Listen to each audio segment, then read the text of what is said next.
ঢাকার কারওয়ান বাজার দেশের অন্যতম বৃহত্তম পাইকারি ও খুচরা বাজার। প্রতিদিন হাজারো ব্যবসায়ী এখানে পণ্য কেনাবেচা করেন।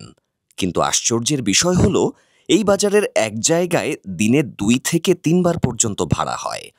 রাতে যখন দেশের নানা প্রান্ত থেকে পাইকাররা ঢাকায় আসে, জায়গায় ঘণ্টা ভিত্তিতে ব্যবসা চলে। আমরা বসছি আর এই সন্ধ্যার সময় আবার এখান থেকে উঠে যেতে হবে, তখন এই আরেকজন হয়ে পড়বে, ওরা সারা রাত থাকবে। সেফটি দুইটাই। আমরা 1000 টাকা মাসে আড়ত হিসাবে দেয় আর কি, এক পাল্লা হিসাবে দেয়, পাল্লা হিসাবে 5 কেজি ধরুন আপনার 100, 150, 200 টাকা বেছে পাল্লা পাইকারি। রাত্রে একজনে করে, দিনের বেলা আমরা করি।